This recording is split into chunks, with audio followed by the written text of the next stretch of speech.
महात्मा गांधी के प्रपौत्र तुषार गांधी बदलो बिहार बनाओ नई सरकार अभियान के तहत पूर्णिया पहुंचे। कला भवन में आयोजित कार्यक्रम में कांग्रेस नेताओं ने उनका गर्मजोशी से स्वागत किया। सभा को संबोधित करते हुए तुषार गांधी ने प्रधानमंत्री नरेंद्र मोदी और मुख्यमंत्री नीतीश कुमार पर तीखा हमला बोला। उन्होंने कहा कि आजादी के 75 साल बाद भी किसान और गरीब बदहाल हैं, उनके जीवन स्तर में कोई सुधार नहीं हुआ। तुषार गांधी ने डबल इंजन की सरकार को सिर्फ दिखावा बताया और कहा कि लूट, हत्या और बलात्कार जैसी घटनाएं लगातार बढ़ रही हैं, लेकिन सरकार हाथ पर हाथ धरे बैठी है। बताया सर, आज का जो कार्यक्रम है बदलो बिहार और बनाओ अपनी सरकार, इससे मुहिम को लेकर के बापू के पौत्र तुषार गांधी जी पूरे बिहार के यात्रा पे है। अभी 11 दिन की यात्रा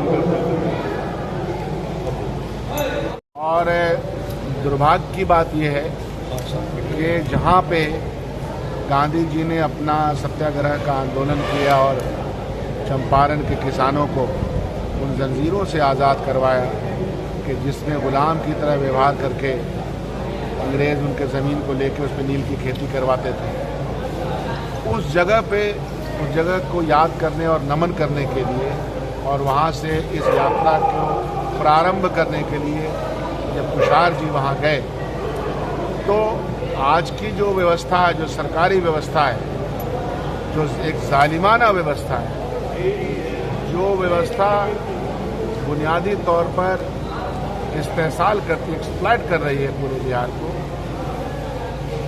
वहाँ उनका अपमान किया गया। तो आप अंदाज़ा लगा लिए कि बिहार का समाज और बिहार में जो एक नैतिक पतन पिछले 20 सालों में बड़का जुट्ठा पार्टी और जनता दल यू और अन्य लोगों ने लाया है, वो एक पतन है। ये सोचने वाली बात है, नंबर 1। नंबर 2, इस यात्रा का जो मकसद है वो मकसद बहुत साफ है, व्यवस्था को बदलना, जो हमको वोट का अधिकार मिला है उसके माध्यम से। व्यवस्था क्यों बदलना?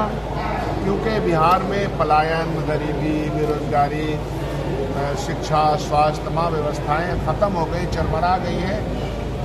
इनके खिलाफ जन आंदोलन, इनके खिलाफ जो आज का समय है, चुनाव का समय है, हम उसके माध्यम से सरकार बदल सकते हैं। और ख़ास तौर पर जो वोट बंदी हुई है, ये किसकी वोट बंदी हो रही है? ये कौन लोग हैं जो पलायन करके करोड़ों की तादाद में देश के अन्य क्षेत्रों में गए? ये वही लोग हैं, गरीब गुरबा लोग हैं, दलित आदिवासी पूछे जाते हैं तो लोग हैं। ये वही लोग हैं जिनको यहाँ काम नहीं मिलता है, तो वहाँ चले गए करोड़ों की तादाद में। एक नया शगुफा 2024 में हमारा चुनाव जिस वोटर के आधार पे हुआ उसको खारिज कर दिया गया। 2025 में इलेक्शन कमीशन ने खुद एक वोटर लिस्ट जारी किया और जब ये पता चल गया उनको कि ये मौजूदा सरकार जाएगी, ये जो अंडा गठबंधन है, बड़का जुट्ठा पार्टी है, ये जिस तरह से एन के प्रकार ने सरकार चला रहे जाएगी, तो इन्होंने नया शगुफा इलेक्शन कमीशन के साथ मिलकर के ये किया कि ताकि जो हमारा वोटर है वोट ही नहीं डाल पाए, वोट जुड़ता है, वोट को घटाए जाने का जो प्रयास किया जा रहा है, तो उसको बिहार की जनता कभी बर्दाश्त नहीं करेगा। आप देखिएगा कि किस तरह के तेवर के साथ सड़कों पे लोग आएंगे जब लिस्ट आएगा और उसमें। अच्छा चल रहा है, लोगों ने हमारी बातें भी सुनी है, चंद लोगों ने हमें चुप करने की कोशिश की है लेकिन कामयाब नहीं हो पाएंगे।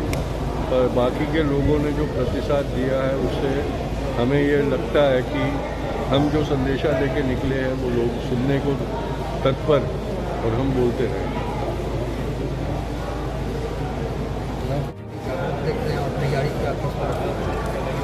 लोगों में ये बात करना ज़रूरी है कि किस तरीके से उनका मताधिकार छीना जा रहा है और ये चुनाव को मद्देनज़र रख के चुनाव चुनाने की प्रक्रिया में वोटरों को कैसे निष्कासित करने की कोशिश वो लोग करेंगे।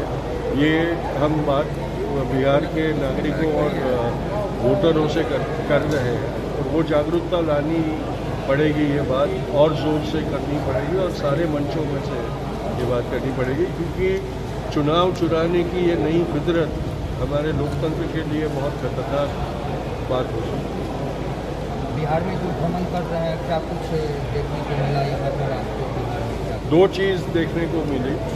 एक तो प्रधानमंत्री और मुख्यमंत्री के चेहरे वाले बड़े बड़े पोस्टर, जिसमें वो लोग विकास की लिए अपनी प्रशंसा खुद कर रहे हैं और अपनी भीड़ थमा रहे हैं, और फिर गांवों में जाकर वहाँ के लोगों की गरीबी और वहाँ के किसानों की लाचारी वो भी हमने देखी। और ये देख रहे हैं कि किस तरह से सिर्फ एक तबके के लिए विकास किया जा रहा है और एक बड़े तबके को किस तरह से नज़रअंदाज करके उनको अदृश्य कर देने की एक जो फितरत आ गई है सरकारों में, वो बिहार में भी बहुत स्पष्ट तरीके से दिखाई दे रही है। क्या कहेंगे बिहार वासियों को? तो हमारा नारा है, वही मैं दोहराऊंगा, बदलो बिहार, बनाओ नई सरकार। इसके सिवा और कोई पर्याय नहीं।